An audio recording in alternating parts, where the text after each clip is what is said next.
আজকে কিন্তু সকালবেলা উঠেই আজকে করে নিয়েছিলাম চা, কারণ সব রান্না বসানোর আগে আমরা চা খেয়ে নিয়েছি। সকাল সকাল উঠে করেছিলাম দুধ চা। আর চলো রান্নাবান্নাটা তাড়াতাড়ি করে সেরে নিই, কারণ ওদিকে চা খেতে গিয়ে এদিকে রান্না করতে বেলা হয়ে গেছে। আর রান্নাবান্নাগুলো সব সেরে নিচ্ছি। সেরে নিয়ে দেখো আকাশটা কত কুয়াশা এসেছে, আকাশটা পুরো কুয়াশায় ভর্তি হয়ে গেছে। আর যেদিকে সাইডে দেখছি সেদিকেই দেখতে পাচ্ছি খালি কুয়াশার কুয়াশা। চলো রুটিটা করে নিলাম, আর এদিকে পাঁপড়ও ভেজে নিলাম। রান্নাবান্না কমপ্লিট হয়ে গেছে। এবার দেখো আমার ঠাকুরতলাটাও ধুয়ে দিয়েছি। আর এদিকে দেখো এই গাছটা নতুন লাগিয়েছি। এটা কি গাছ যদি তোমরা কেউ কমেন্টে জানো তাহলে কমেন্টে জানিও, ঠিক আছে। আর এই দেখো এদিকে বিছানাটাও গুছিয়ে নিয়ে ঝাঁট দিয়ে দিয়েছি। আর এদিকে দেখো টেবিলটা কেমন অগোছালো হয়ে আছে, এটা কি পরিষ্কার করে নেব। আর ওদিকে আকাশটার দেখো আকাশটার অবস্থাটা একদম নিচ্ছাই অবস্থা হয়ে আছে, রোদ তো বেরোচ্ছেই না। চলো বাসনগুলো নিয়ে চলে এলাম কলের পাড়ে। এদিকে মেজে পরিষ্কার করে নিলাম। আর জামা কাপড়গুলো সব কি বলতো এখানে নিচতে মেলে দেবো। হালকা হালকা রোদ হয়েছে, ভাবছি নিচতে তো দিয়েছি, ভাবছি যে ওপরে তুলে দিয়ে আসি। আর এদিকে দেখো আমাদের পুঁই গাছটায় এইগুলো কী বলে, পুঁই ভেটুরি না কী বলে, ওটাই হয়েছে, পেকে গেছে। আর দেখো টগর গাছে কত কষ্টের পরে 2-4টে ফুল হয়েছে। আর ওইদিকে টগর গাছটা কেটে দেওয়া হয়েছে। চলো এই লাঠি দিয়ে খাটের তলাটা একটু ভালো করে মুছে নিলাম। মুছে নিয়ে এবার ঘরটা ভালো করে মুছে নেব। মুছে নিয়ে এবার চলে যাব। দেখো মুছতে মুছতে আর ওদিকে গ্রিল ঠুকছে, একজন এসে গেছে গ্রিলের কাছে, গ্রিল ঠুকছে, বসে আছে।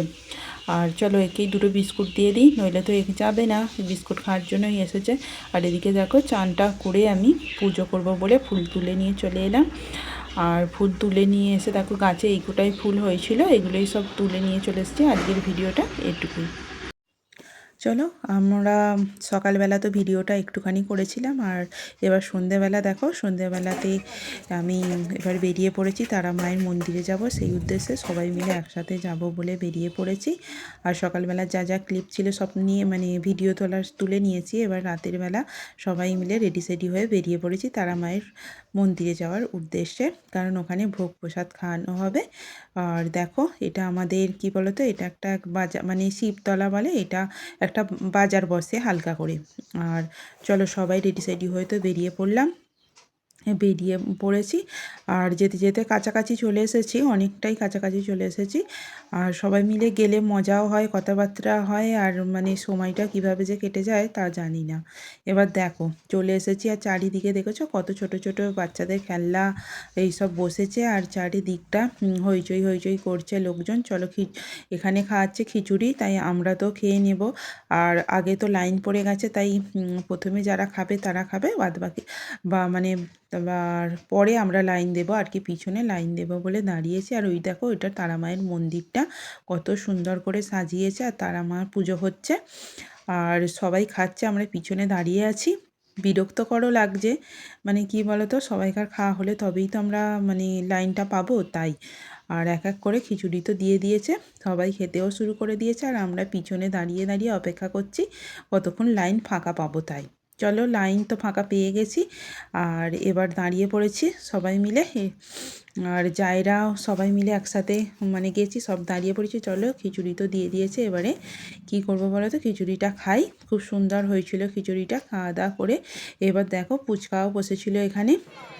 আর এদিকে বাচ্চাদের কত খেলনা, কত রকম খেলনা বিক্রি হচ্ছিল। আর আমার জায়ের মেয়ে একটা খেলনা কিনেছে। আর এদিকে দেখো ঠাকুর মন্দিরটা দেখছো কত সুন্দর করে সাজিয়েছে, আর লোক ভরপুর ওইখানে। এবার আমরা কি করছি, যেতে যেতে খাওয়া দাওয়া তো হয়ে গেছে, ঠাকুর তো পুজো এখনও চালু আছে, কারণ এই তো ঠাকুর পুজো শুরু হয়েছে, অনেকটা পরে হবে। দেখো তারা মায়ের মূর্তিটা দেখো, আমি জানলা দিয়ে হালকা করে দেখেছি। চলো এবার খাওয়া দাওয়া হয়ে গেছে, বাড়ি চলে যাই আমরা।